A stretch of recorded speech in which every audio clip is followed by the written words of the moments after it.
আসসালামু আলাইকুম সুপ্রিয় দর্শক, আশা করি সবাই ভালো আছেন। কৃষিকতা চ্যানেলের পক্ষ থেকে সবাইকে জানাই শুভেচ্ছা ও অভিনন্দন।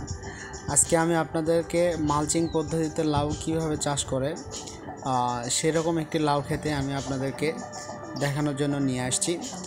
আশা করি ভিডিওটি সবার ভালো লাগবে। ভিডিওটি ভালো লাগলে সবাই লাইক করবেন এবং শেয়ার করবেন এবং সাবস্ক্রাইব করে দিতে ভুলবেন না।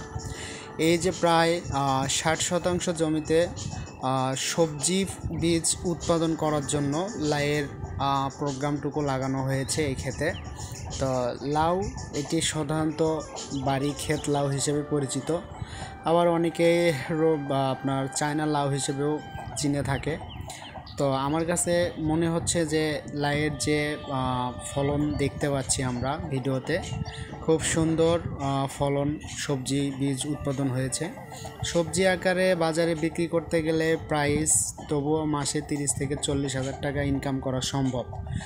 আর যদি বাজার দর যদি কম থাকে সেই ক্ষেত্রে অনেক চাষি ভাই আমাদের লোকাল বীজ উৎপাদন করে থাকে এবং লোকাল বীজ হিসেবেও বাজারে এটি খুব সুপরিচিত, যেটা পরবর্তীতে চারা হিসেবে চারা রোপণ করে লাগানো সম্ভব হয় খেতে।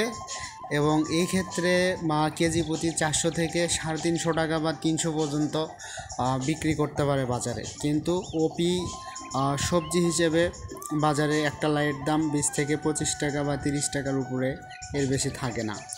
তো আমি এই কারণেই আপনাদেরকে উৎসাহ করতে চাচ্ছি বা উৎসাহ দিতে চাচ্ছি যে আপনারা যারা জমিতে লাউ চাষ করতে ইচ্ছুক তারা আমার এই ভিডিওটি দেখে অনেক কিছু শিখতে পারেন এবং অনেক কিছু দেখে পর্যায়ক্রমে লাউ উৎপাদনের জন্য আগ্রহ প্রকাশ করতে পারেন।